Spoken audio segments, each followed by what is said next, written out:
podcast Santos no Ar, por Cláudia Duarte.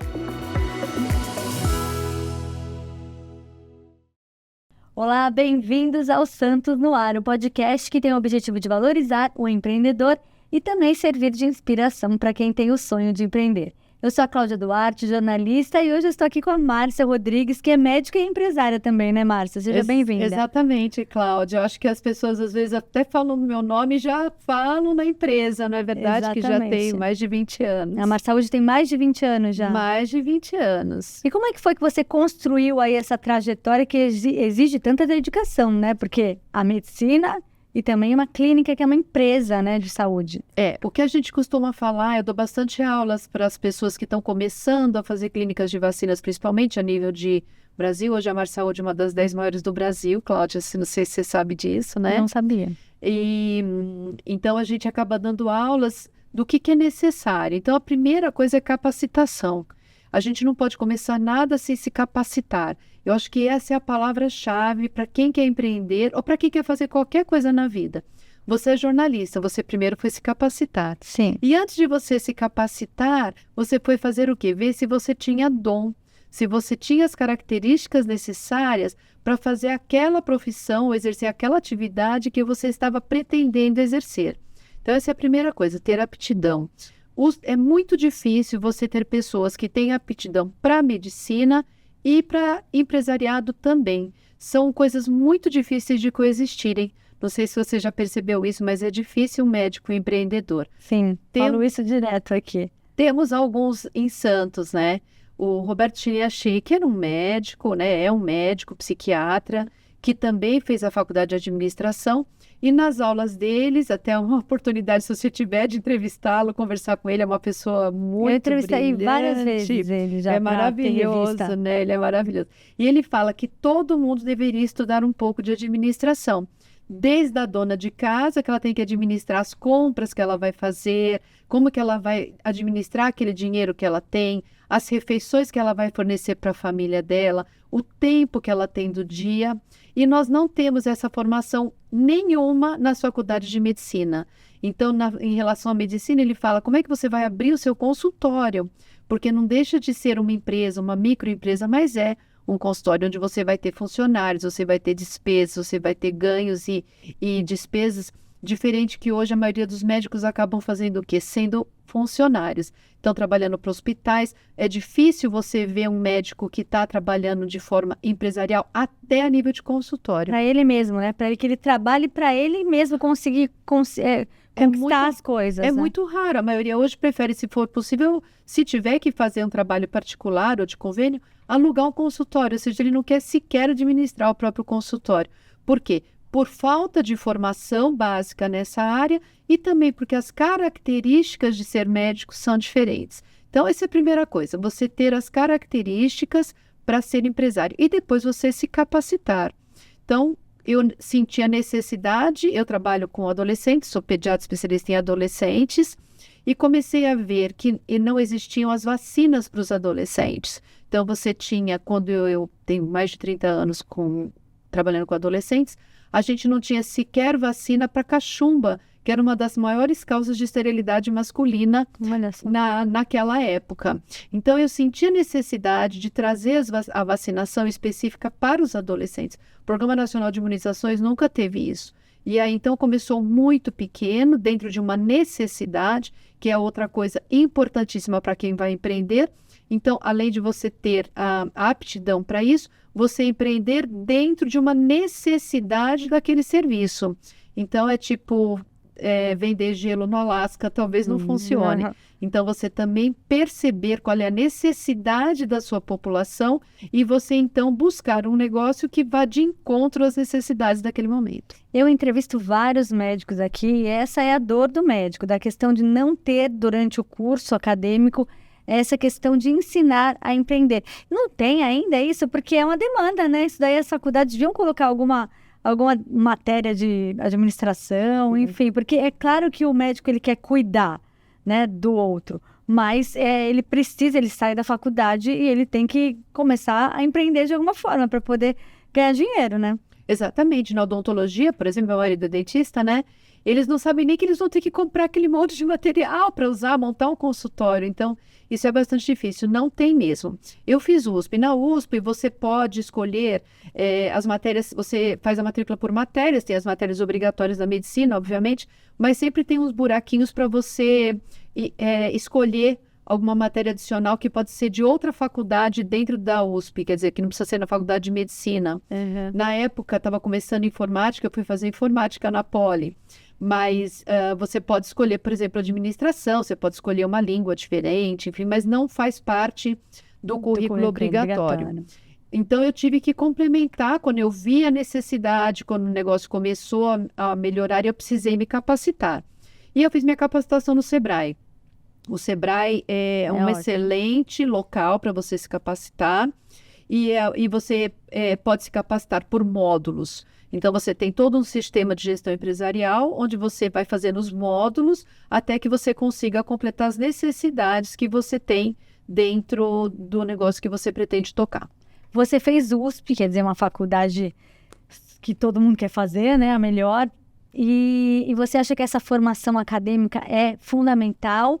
Ou você acha que o aluno é muito importante nesse processo? Às vezes um aluno dedicado numa faculdade que não é pública e não é tão renomada pode seguir em frente também ou não? É fundamental a formação acadêmica? Eu acho que é uma questão de porcentagem, Cláudia. É possível você ser um bom médico tendo frequentado uma faculdade não tão boa, mas a porcentagem de médicos bem formados na Universidade de São Paulo, na Faculdade de Medicina da USP, é muito maior. Eu digo para você que, se não são todos os meus colegas, a grande maioria dos meus colegas que se formaram comigo são hoje grandes médicos, são renomados, são ícones nas suas especialidades, e isso tudo tem uma causa. Primeiro, quando você é professora de qualquer coisa, tá? Você vai fazer a sua aula de acordo com o nível de interesse e de formação daqueles alunos que você está ali tratando. Então, quando você está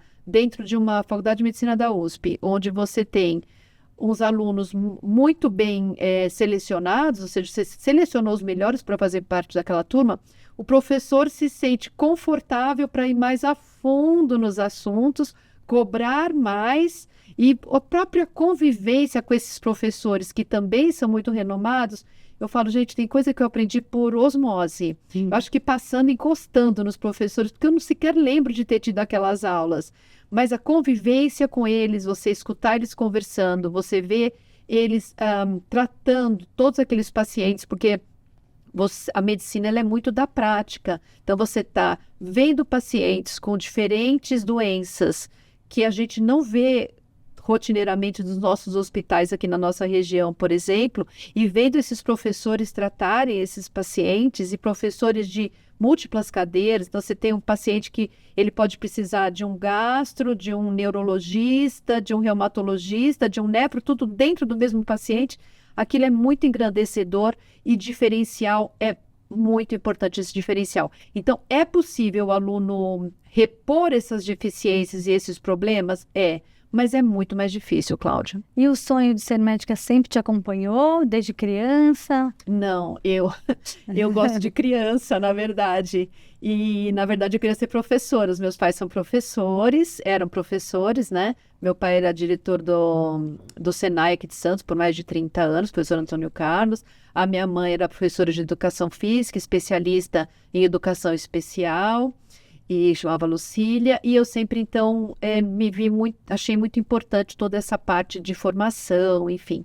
Mas eles achavam errado eu ser professora, não queriam, então o plano B foi ser médica, e acabei cuidando de crianças de uma outra forma, e também trabalhando com educação, porque, na verdade, quando você trabalha com crianças e adolescentes, você está fazendo muito de educação, só que em vez de ser uma educação em grupo, é uma educação ali tete a tete, com aquela mãe, com aquela criança, com aquele adolescente, mas não deixa de ser um trabalho de educação. Quem que dá mais trabalho, as crianças ou as mães? As crianças não dão trabalho, tadinhas.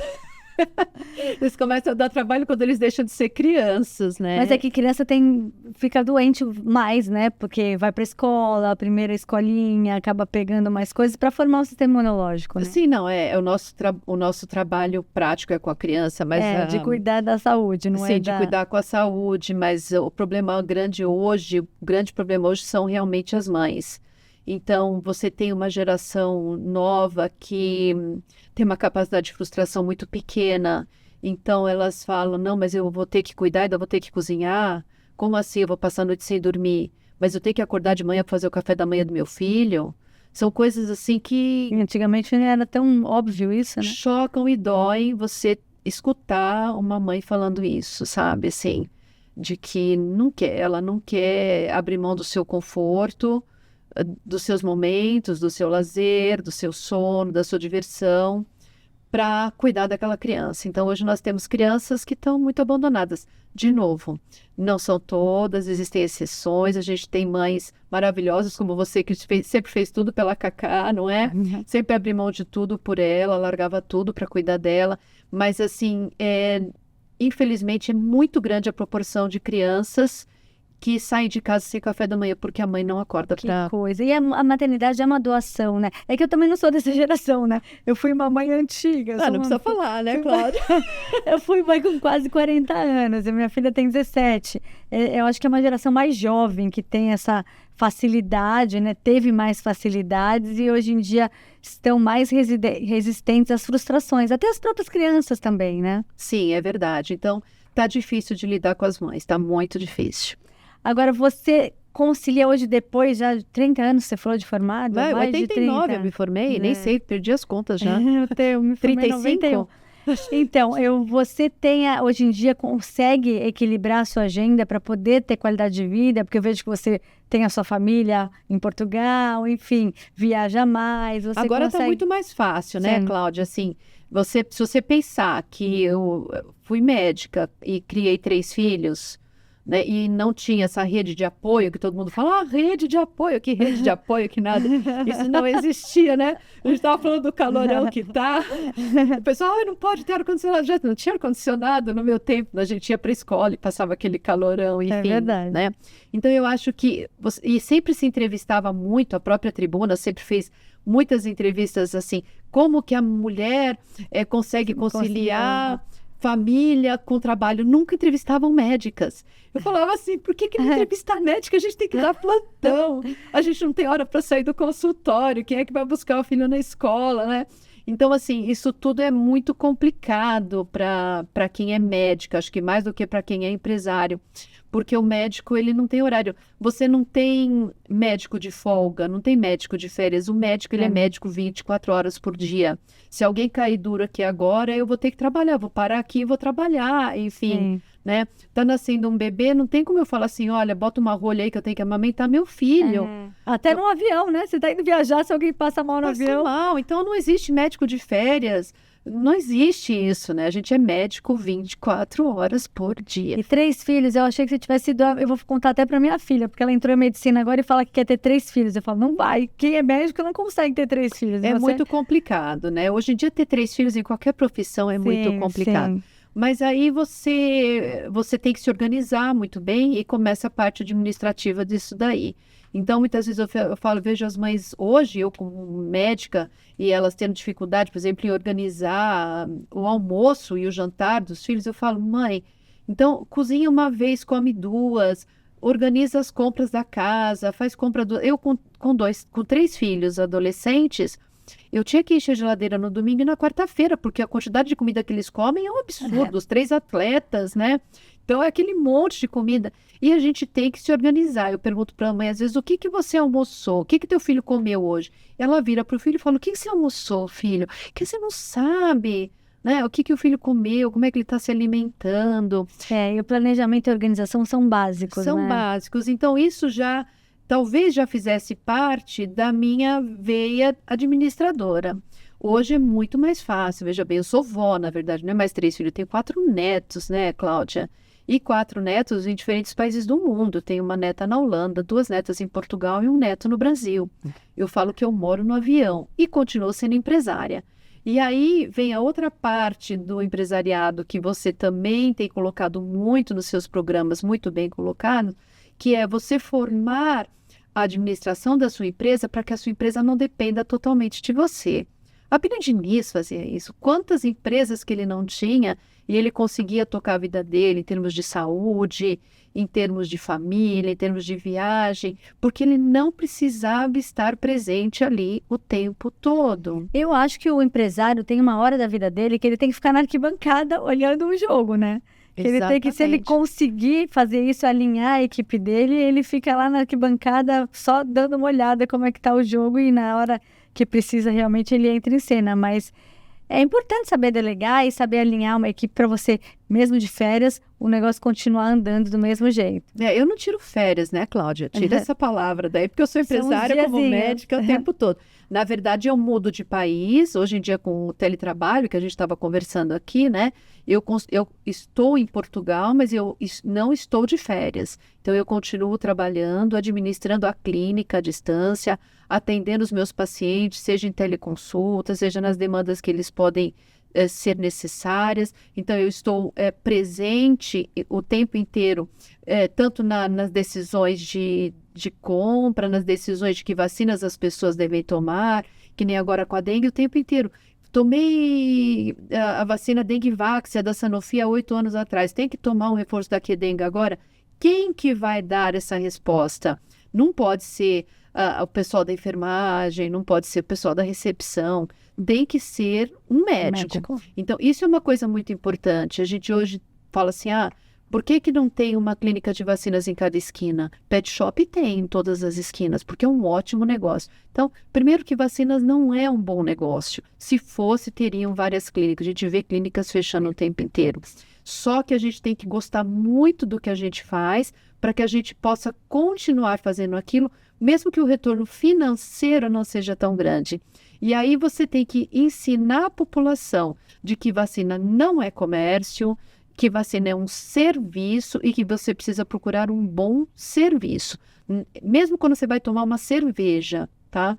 Você tem aquela cerveja que você pode comprar no supermercado por R$3, ou você vai naquele barzinho onde você vai ser bem servido, onde ela vai estar gelada, ela vai ser servida da maneira correta. Você paga a experiência toda. E você vai pagar o extra disso, não é? Então, quando você procura uma clínica de vacinas, você tem que saber que é um serviço que tem que ser adequado e bem diferente de uma cerveja, com muito mais responsabilidade e com muito mais responsabilidade técnica, inclusive, de conservação, de temperatura, de apresentação, do que você tem num bar. Verdade. Inclusive, agora eu quero essa resposta da vacina da dengue. Quem tomou, tem que tomar de novo. Então, assim, a Dengvax era uma excelente vacina, que ela continua sendo muito bem indicada para quem já teve dengue. O que acontece é que a Dengvax, ela não usava o coração do vírus da dengue, que a gente chama de NS1, tá? Que é aquele coraçãozinho. Ele usava o NS1 da vacina da febre amarela. Então, se você tomou a Dengvax e você já teve dengue, você tem a resposta aos 4 vírus através da Dengvax e você tem o NS1 que você entrou em contato com o vírus. E o NS1 ele é comum aos 4 sorotipos da dengue. Por isso que quando a gente vai fazer o teste da dengue, a gente faz o NS1. Dá para saber, então, porque para mim eu nunca tive, mas pode ser que eu tenha tido, né? Pode ser que você tenha tido. Você nunca fez sorologia? De dengue, não, porque na verdade, eu nunca tive assim, eu fui ao médico e ele falou, suspeita de dengue. Mas você tomou Dengvax? Não tomei. Tá, então você vai tomar Qdenga, né? Se você nunca teve dengue, você tem que tomar Qdenga. Se você já teve dengue, independente, se você já tomou Dengvax, você não precisa fazer mais nada. É igual a febre amarela. A dengue e a febre amarela são doenças irmãs. São muito parecidas. Então, você toma uma vacina de febre amarela uma vez na vida, você toma mais uma, porque a primeira pode ter falhado, é por isso que a gente toma 2, a gente chama de falha vacinal primária, é aquela coisa que a gente fala da vacina não pegou, sabe? Então, a gente toma mais uma para garantir que pegou. E você está vacinado para o resto da vida. Sarampo também é assim. Sarampo, cachumba e rubéola, você toma 2 doses, pelo mesmo motivo, né? Você toma uma dose, depois você toma uma segunda para garantir. Um reforço. Não é nem um reforço, o reforço é quando você sabe que o anticorpo caiu o nível de anticorpos. Por exemplo, acontece com a coqueluche, tá? que é uma bactéria. Então, o anticorpo vai caindo, você tem que tomar um reforço justamente para você aumentar novamente o nível de anticorpos. Quando você faz uma revacinação de sarampo, você faz para pegar o que a gente chama de falha vacinal primária, ou seja, a primeira não pegou. E também até 1970, 1980 mais ou menos, infelizmente ainda em alguns lugares do Brasil, a gente tem vacinas mal acondicionadas. Então são vacinas que perderam a sua potência porque estavam mal conservadas. Com esse calorão que teve agora, Já tem que pensou? tomar cuidado, né? Já pensou se falta energia elétrica, se a pessoa não tinha um gerador, enfim. Qual é a temperatura que tem que ficar uma vacina? De 2 a 8 graus. Senão Nossa, ela bem baixa. perde a potência. Você não pode congelar, principalmente, por exemplo, a vacina da gripe, ela congelou. Sabe aquele pessoal assim, não, mas olha, tava tudo no gelinho, já pode jogar tudo no lixo, né? A gente já viu acontecer, a gente às vezes chegava numa empresa para fazer uma vacinação contra a gripe, chegava lá, a enfermeira queria que usasse a vacina delas, tá? Chegava lá no isopor, ela já tinha feito um belo serviço para ajudar a gente, tá? Aberto todas as caixinhas, pegado todas as seringueiras e colocado todas dentro do gelo. O que você faz com essas vacinas? Joga fora. Joga tudo no lixo. Nós tivemos que socorrer com as nossas próprias vacinas, enfim, para poder garantir que aquelas vacinas fossem aplicadas de uma maneira correta. Então, mal não vai fazer, mas não vai proteger. Então, as vacinas, às vezes, acontece isso, elas não fazerem efeito porque tiveram um problema desse. E como a gente não sabe se isso aconteceu, a gente faz 2 doses para ter certeza de que uma das duas vai funcionar, tá? Cachumba é um pouquinho diferente. Cachumba, a gente sabe que esses anticorpos vão caindo e que se a gente enfrentar um surto de cachumba, é melhor você fazer um reforço, sim, para que o seu nível de anticorpos esteja alto. Meningite, também você tem que fazer reforços. Por quê? Apesar de a gente ter memória imunológica, a meningite ela é muito rápida e letal. Então, você tem que estar sempre com os anticorpos altos para estar sempre pronto para a guerra. Adulto tem que tomar também meningite? A meningite, se você estiver em situação de risco, tá? Então, por exemplo, professor, dentista, médico, precisa tomar sempre. Profissional de aviação, pessoal que sabe que está sempre dentro de avião, em contato com pessoas do mundo inteiro, viajando o tempo todo. Essas tem que tomar, tá? Se não, pode tomar, mas não seria, assim, uma prioridade. Você falou da febre amarela, coqueluche, sarampo, doenças que estão voltando, né? Você viu o coqueluche? Você viu o Santos bater o recorde? Minha filha teve coqueluche ano passado. 2024, bateu o recorde de coqueluche. Vacinada, tudo. Foram todos para Porto Seguro, voltaram todos com coqueluche. Mas devia ter tomado a vacina há mais de 5 anos, né? É. Então, porque assim, o governo vacina até 7 anos. Aí a Sociedade Brasileira de Imunizações indica um reforço com 9 a 10 anos, 5 anos depois. E depois, a cada 5 anos, se você tiver em convívio com bebês, porque o bebê pode morrer de coqueluche, e o bebê só vai tomar a primeira vacina com 2 meses, quer dizer, o bebezinho pequeno é que morre, né? E se não, a cada 10 anos para a vida inteira. E as pessoas sabem-se Deus quando tomou essa última dose. E Márcia, com relação à febre amarela, estão tendo casos agora. Estão tendo casos, olha só, é uma coisa importante. Pediatra são os campeões de vacinação.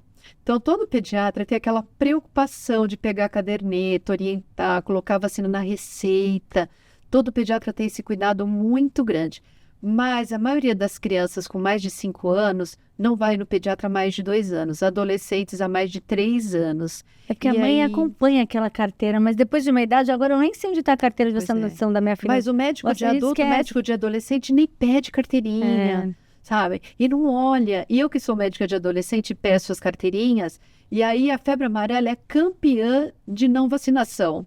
Então você pega a carteirinha, eu já vou direto olhar, cadê a da febre amarela? Hoje eu olho febre amarela e dengue, porque como o governo está vacinando de graça de 10 a 14 anos, eu falo, gente, não pode perder essa oportunidade, tem que vacinar. Né? Você viu, morreu um menino de 11 anos com dengue, podia ter sido vacinado, não foi. E protege protege para os 4 sorotipos, a proteção altíssima, é raro morrer tendo tomado a vacina. E a vacina é bem segura. Super segura, igual a febre amarela. Então, assim, são as vacinas que eu mais vejo não ter na caderneta. Febre amarela e dengue. E as meningites, né? Também a gente pega muito em adolescente. Mas, gente, pegar a caderneta com 14 anos, é raro alguém fazer isso. É raro. E aí a gente vai começar a ver essas falhas vacinais. Engraçado, devia ter até na escola essa exigência, né? Porque às vezes a escola pode fazer esse controle, né? Mas Apesar a que não escola pode obrigar ninguém a vacinar, Não, mas né? a escola não tem ninguém preparado pela essa caderneta. Eu já me propus em várias escolas, agora eu vou falar as minhas dores, tá?